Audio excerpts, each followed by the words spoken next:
Class 12 chapter था योजनाओं के प्रकार, types of plan. Part number 4 हम कर रहे थे। पार्ट नंबर 3 में हम डिस्कस कर रहे थे विशेषताएं कार्यविधियों की। 4 पॉइंट्स हम लोगों ने डिस्कस किए थे। 5th पॉइंट पर आते हैं। कार्यविधि अनुमानों की जगह तथ्यों पर आधारित होती है। जो कार्यविधि हम बनाते हैं केवल अंदाज़ा नहीं लगा लिए कि पहले चलो ये कर लेते हैं, ऐसा नहीं होता है। बहुत गहरी सोच विचार करने के बाद जो है वो कार्यविधि बनाई जाती है। This procedures are based on the facts and instead of the estimates. 6 point हमारा है, कार्यविधि ऐसी होनी चाहिए कि व्यक्ति का उत्तरदायित्व भी निश्चित किया जा सके। Procedure must be such that the responsibility of the concerned may be fixed. जब हम कार्यविधि बनाते हैं तो हर एक आदमी की जिम्मेवारी फिक्स कर दी जाए और यदि वो व्यक्ति कार्य नहीं करता है तो फिर उसको रिस्पॉन्सिबल ठहराया जाए। नेक्स्ट टॉपिक है इंपॉर्टेंस क्या है अब ये हमारी प्रोसीजर या कार्यविधि का। तो पहला पॉइंट आ गया, कार्य में समानता रहती है। Similarity is maintain in the work. पहले कार्यविधि बना दी गई, सबको मालूम है मैंने ये कार्य करना है, ये कार्य करना है, इतने टाइम के अंदर करना है, तो कार्य में समानता होती है। सेकंड पॉइंट है, कार्य कुशलता इससे बढ़ जाती है। It enhances the efficiency. यहाँ पर हम प्रत्येक विभाग का जो टाइम होता है फिक्स कर देते हैं, काम फिक्स कर देते हैं। सबको मालूम है कि मेरा काम इतने समय के अंदर पूरा होना चाहिए, तो कार्य कुशलता बढ़ जाती है। थर्ड पॉइंट है, निर्णय लेना इससे सरल हो जाता है। It helps in taking decision, क्योंकि प्रत्येक व्यक्ति को मालूम है इतने टाइम के अंदर ये डिपार्टमेंट से चीज़ बन के आ जाएगी, फिर मैं अपना काम जो है शुरू कर दूंगा। अगला पॉइंट हमारा फोर्थ है कि कर्मचारी व विभागों में समन्वय यहाँ पर बढ़ जाता है। Coordination between the workers and the department increases, क्योंकि सभी विभागों को मिलजुल कर काम करना है। यदि एक विभाग भी लापरवाही करेगा तो आगे के सभी विभाग जो हैं उससे नाराज हो जाते हैं। पाँचवा पॉइंट है, कर्मचारियों की कार्य कुशलता का मापन सरल हो जाता है। To help in measuring the efficiency of the employees. एक कर्मचारी ने अगर देरी कर दी तो आगे के सारा काम जो है वो डिले हो जाएगा, तो सभी व्यक्ति बोल देंगे कि पीछे से काम जो है देरी से आया था, और वहाँ से हमें मालूम चल जाएगा कि किस वर्कर की जो है वो कार्य में देरी हुई है, तो उसकी कुशलता को मापा जा सकता है, पता लग जाता है किसने गलती की है। 6 पॉइंट होता है, कार्यविधि से नियंत्रण जो है वो सरल हो जाता है। कंट्रोल जो है इसके द्वारा आसान हो जाता है। Control is easy with the procedure, क्योंकि सबका टाइम निश्चित है। अब कार्यविधि के बारे में हम प्रोसीजर की बात कर रहे थे, तो उसकी लिमिटेशंस या सीमा पर आते हैं। इससे कार्य का एक निश्चित तरीके पर बल देते हैं कि इस तरीके से ही काम करना है, पहले ये करना है फिर ये करना है, पर किसी और प्रभावी तरीके की तरफ ध्यान हमारा जा ही नहीं पाता, तो इसका प्रभाव ये पड़ता है कि नई विधि हम नहीं ढूंढ पाते। It emphasise on the specific method to doing a job, hence any other best method trial is ignored. Next second point है, व्यवसाय में परिवर्तन के साथ पुरानी विधियां अप्रचलित हो जाती हैं और कार्यविधि की समीक्षा आवश्यक हो जाती है, तो उसे आधुनिक बनाए रखने की आवश्यकता होती है। Due to the advancement in the business the old method become absolute, hence the procedure to be reviewed and then they must be modified accordingly. तो बिज़नेस में लगातार परिवर्तन हो रहे हैं। जब बिज़नेस में परिवर्तन हो रहे हैं, परिस्थितियाँ लगातार बदल रही हैं, तो हमारी विधियाँ भी तो पुरानी हो रही हैं, कार्य विधियाँ पुरानी हो रही हैं, तो हमारे को कार्य विधि की समीक्षा करनी चाहिए, उसे रिव्यू करना है, चेक करना है कि क्या ये ठीक है कि नहीं। अगर उसमें कुछ चेंज करना आवश्यक है तो उसे आधुनिक बनाए रखने के लिए आवश्यक परिवर्तन भी हमको करने होंगे। थर्ड पॉइंट है, कार्य विधि से कठोरता पैदा हो जाती है और ये खोज को हतोत्साहित करती है। Procedure creates rigidity and new research is ignored here. ठीक है, कार्यविधि जब हम लोगों ने बना दी तो इसमें कठोरता आ गई, मतलब हम वर्कर को बोलेंगे भाई ऐसे ही कार्य करना है, आप लोगों ने अपना दिमाग नहीं लगाना है, तो कठोरता रिजिडिटी यहाँ पर आ गई। अब वर्कर कुछ नहीं सोच सकता, और उसे कुछ यदि हमने उसको अधिकार दिया होता तो हो सकता है कोई और अच्छा तरीका वो बता देता, परंतु यहाँ पर हमने सोचने के लिए मना कर दिया, तो यहाँ पर नई खोज जो है वो रुक जाती है, संस्था को नया लाभ नहीं मिल पाता। नेक्स्ट टॉपिक हमारा है नीति, जिसे हम बोलेंगे पॉलिसी और कार्यविधि में क्या अंतर है। तो पहला पॉइंट आ गया मार्गदर्शक। नीति क्या चीज़ होती है? विचारों और निर्णय लेने की मार्गदर्शक होती है। It's guide to review and decision making. ठीक है, जब हम कोई विचार लेते हैं, इट गाइड्स टू व्यूज़। ठीक है, कहने का मतलब है हमारे जो विचार होते हैं उसमें ये हमको गाइड करती है, डिसीजन मेकिंग में भी गाइड करती है, निर्णय जब लेना होता है तो भी गाइड करती है कि भाई 10% के अंदर ही डिस्काउंट दो। कार्यविधि प्रोसीजर क्या आ गया, ये कार्यवाही का मार्गदर्शन करती है, गाइड्स द एक्शन, कैसे काम करना है, पहले क्या करना है फिर क्या करना है। सेकंड पॉइंट आ गया इसकी आवश्यकता या फिर नीड। नीति हम बनाते हैं उद्देश्य की प्राप्ति के लिए, सो उद्देश्य प्राप्ति के लिए इसका बनाया जाना आवश्यक होता है। It's compulsory to achieve the objective. जबकि कार्यविधि की हम बात करते हैं, ये नीति को लागू करने के लिए आवश्यक होती है। It's compulsory to implement policy. एक पूरा प्रोसीजर कार्य करने की विधि हमने बता दी। जैसे हमने कहा कार्यविधि क्या हो गई कि ग्राहकों से पैसा कैसे वसूल करना है। ठीक है, तो ये नीति को लागू की, ग्राहकों से पैसा वसूल करना है और वो पैसा नहीं देते तो 15 दिन के अंदर अंदर केस करना है, ये हमारी कंपनी की नीति है। तो उसके लिए हम लोगों ने पूरा प्रोसीजर पढ़ा कि भाई पहले हम पत्र लिखेंगे, फ़ोन करेंगे, व्यक्ति जाकर मिलेगा, फिर केस करेंगे। अगला पॉइंट हमारा लोचशीलता है। फिर फ्लेक्सिबिलिटी की हम बात करते हैं तो हमारी जो पॉलिसीज़ नीतियाँ होती हैं ये लोचशील होती हैं, इसमें फ्लेक्सिबिलिटी होती है, इसका आवश्यकता के अनुसार इनमें चेंज हम कर सकते हैं। कार्यविधि सामान्य तौर पर लगभग ये स्थायी होती है, इट्स जनरली परमानेंट। नॉर्मली ये एक बार बना दी जाती है तो उसमें चेंज नहीं के बराबर होता है, पर आवश्यकता पड़ने पर किया जा सकता है।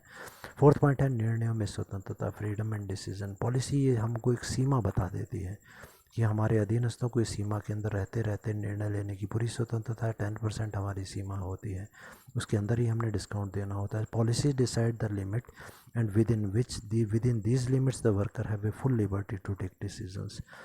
Where in case of the procedure, कार्यविधि की स्थिति में हम बोलेंगे क्रियाओं का एक निश्चित क्रम है और कार्य करते समय इस क्रम का पालन हमको करना ही पड़ता है कि भाई ये हमको सीक्वेंस, एक क्रम बताया गया जिसको हमने फॉलो करना। It's a sequence of the activities while production, this sequence is to be followed compulsorily. Next point पर आते हैं जो है व्याख्या का ढंग और फॉर्म ऑफ एक्सप्रेशन। नीति क्या चीज़ है? ये सामान्य विवरण है, दीज आर जनरल स्टेटमेंट्स। भाई सामान्यतः सभी व्यक्ति इन चीज़ों को करेंगे, ठीक है। तो कार्यविधि क्या होगी? इसकी व्याख्या क्रियाओं के विशेष क्रम के रूप में होती है कि भाई ये क्रिया पहले करनी है, ये क्रिया उसके बाद, ये उसके बाद। These are expressed in the form of the proper sequence of the activities. 6 point पर आते हैं तैयार करना, प्रिपेयर्ड बाय। जो पॉलिसीज़ नीतियाँ होती हैं उच्च प्रबंधकों द्वारा तैयार की हैं, these are prepared by the top level managers. जब हम बात करते हैं कार्यविधि प्रोसीजर्स की तो निम्न स्तरीय प्रबंधकों द्वारा तैयार की जाती हैं। These are prepared by the lower level management. क्यों लोअर लेवल मैनेजमेंट? क्योंकि वर्कर जब वस्तु का निर्माण करेगा उस टाइम पर उसको कौन बताएगा? सुपरवाइज़र। तो सबसे लोअर लेवल का जो अधिकारी है वो सुपरवाइज़र, और वो वर्कर को बोल रहा है पहले ये करो, ये करो, ये करो, ठीक है। उसके बाद में अगला पॉइंट या अगला टॉपिक हमारा जो है, पॉइंट्स को देख लीजिएगा, नोट कर लीजिएगा इसको। तो अगला टॉपिक हमारा जो आता है वो पद्धतियाँ, मेथड्स। पद्धति क्या चीज़ है? ये वो योजना होती है जो निश्चित करती है कि कार्यवाही में बताई गई विभिन्न क्रियाओं में से प्रत्येक क्रिया को कैसे पूरा किया जाएगा। जो कार्यवाही में हमने क्रियाएँ बताई हैं उसको अब हम कैसे पूरा करें। Methods is that plan which determines how different activities of the procedures are complete. ये क्रिया विशेष को विस्तार से बताता है। हमने कार्यविधि में क्या पढ़ा कि पूरा प्रोसीजर पहले ये होगा, फिर ये होगा, फिर ये होगा, एक क्रम, एक सीक्वेंस हमने बताया था। पर जब मेथड की बात करेंगे तब जो पहले वाला व्यक्ति क्या काम करेगा उस काम को डिटेल में हम पढ़ेंगे। हर एक का जो पार्ट था कि पहले ए व्यक्ति करेगा, बी व्यक्ति करेगा, सी व्यक्ति करेगा, वो कार्यविधि थी। पर मेथड में हम बोलेंगे कि ए व्यक्ति अब क्या करेगा, जो भी करेगा वो डिटेल में हम यहाँ पर पढ़ते हैं, ठीक है। ये क्रिया का विशेष विस्तार, क्रिया को विशेष रूप से विस्तार से बताता है पद्धति में जो है, ताकि पद्धति में कम, इस पद्धति को अपनाने से, मतलब मेथड को अपनाने से थकावट कम हो जाती है, लागत मतलब खर्चा भी हमारा कम आता है और उत्पादन हमारा बढ़ जाता है। तो ये आदर्श पद्धति या स्टैंडर्ड मेथड बताता है कि कौन सा आदर्श मतलब बेस्ट मेथड कौन सा होगा कार्य को करने का। और ये जो मेथड हमने बेस्ट कह दिया, अब इसमें भी लगातार सुधार करने का प्रयत्न किया जाना है। क्या इससे भी कोई और अच्छा तरीका हो सकता है? वो हमें ढूंढते रहना चाहिए ताकि अनावश्यक, अननेसेसरी, अनुत्पादक, अनप्रोडक्टिव, अनुत्पादक मतलब जो कि उत्पादन या प्रोडक्शन में हमारी हेल्प नहीं कर रहे, अनावश्यक मतलब जो आवश्यक नहीं है, ऐसी क्रियाओं को, ऐसे एफर्ट्स को हमें निकाल देना है। तो अब ये पद्धति हो गई। अब हम अगला टॉपिक कर रहे हैं कार्यविधि और पद्धति में अंतर। कार्यविधि और पद्धति में अंतर मीनिंग हम पढ़ चुके हैं, तो देखते हैं। पहला पॉइंट है कार्यक्षेत्र या स्कोप। कार्यविधि क्या चीज़ है? कार्य को पूरा करने वाली क्रियाओं का एक क्रम है, एक सीक्वेंस है, इसका एक विस्तृत रूप होता है। It's an sequence of the activities to complete a job. It's broad, ये काफ़ी बड़ा होता है, विस्तृत होता है। पद्धति की बात करें, इसका संबंध केवल एक क्रिया से है कि एक काम को हम करेंगे तो उसको डिटेल में बताते हैं हम कैसे करना है। तो एक चीज़ को बता रहा है, so it's narrow in comparison to procedure, ये संकुचित है। It's related to the part of an activity only. Second point है व्याख्या या फिर एक्सप्लेनेशन। यदि हम प्रोसीजर या कार्यविधि की बात करते हैं तो इसमें मात्र क्रियाओं का क्रम बताया जाता है, उसकी विस्तृत व्याख्या डिटेल में नहीं बताया जाता। Only the sequence of the activities is mentioned और explained, not the explanation in detail is given here. जब मेथड की बात करते हैं तो एक क्रिया को पूरा करने के लिए विस्तृत व्याख्या, detailed explanation is given to complete an specific activity। Third point हमारा है विभागों में संबंध और रिलेशन बिटवीन डिपार्टमेंट्स। जब कार्यविधि की हमने बात की तो हमने क्या कहा, एक वस्तु को बनाने के लिए सभी डिपार्टमेंट बीच में इन्वॉल्व हैं, सभी विभाग जो है उसमें लगे होते हैं। It's related to all the departments of a company, ठीक है। जबकि पद्धति की हम बात करते हैं तो एक विभाग में काम को कैसे करना है, बस उसी को हम गहराई से पढ़ रहे हैं। सो एक विभाग से ही संबंधित है, it's related to one department only. अगला पॉइंट है हमारा महत्व या फिर इम्पोर्टेंस। यह विभिन्न विभागों से में समन्वय स्थापित करती। कार्यविधि बता देती है पहले ये करेगा, तो इस सब में क्या होता है, coordination. It established coordination between the various departments. जबकि हम पद्धति की बात करते हैं तो एक ही क्रिया को कुशलतापूर्वक करने पर ये बल देती है। कैसे हम बहुत अच्छे तरीके से उस काम को कर सकते हैं, कैसे हम अपनी लागतों को कम कर सकते हैं। जब अच्छे तरीके से काम करेंगे तो लागत घट जाएगी। It emphasises on doing one activity efficiently, thus reduces the cost of production. अब नेक्स्ट टॉपिक पर आते हैं जो हमारा है नियम या फिर रूल्स। अब नियम क्या चीज़ होती है, देखिए हमने पॉलिसी या नीतियों के बारे में पढ़ा, ठीक है, कि हम ऐसा कर सकते हैं या नहीं कर सकते। पर नियम क्या चीज़ होती है, एक प्रकार की नीतियाँ हैं, परंतु ये बहुत कठोर होते हैं। इसका उल्लंघन बिल्कुल भी बर्दाश्त नहीं किया जाता। जो बना दिया गया उसका पालन प्रत्येक कर्मचारी, प्रत्येक अधिकारी को करना है।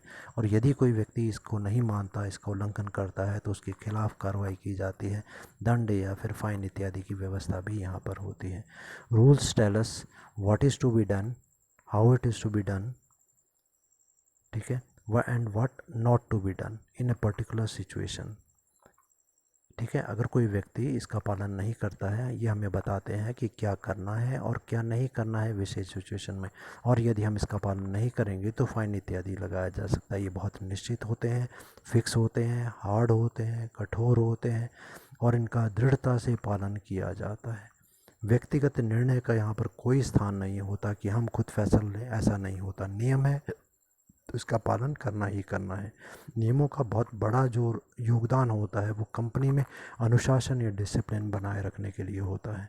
नियमों की विशेषताओं पर आते हैं और पहला पॉइंट विशेषताएं, फीचर्स इसके जो हैं, यह सरलतम प्रकार की योजना है।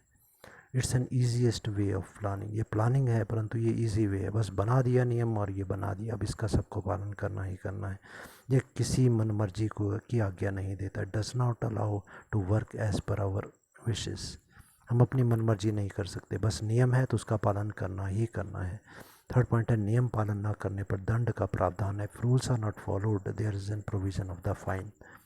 फोर्थ पॉइंट है किसी तरीके का निर्णय लेने का अवसर यहाँ पर नहीं होता। Does not allow us to take our decision. जो निर्णय है, जो रूल बना गया, बस उसका पालन करना है। अगला टॉपिक हमारा है जो डिफरेंस है नियम और नीति के बीच में। अब जल्दी से आते हैं पहले पॉइंट पर, ये हमारा विवरण, स्टेटमेंट।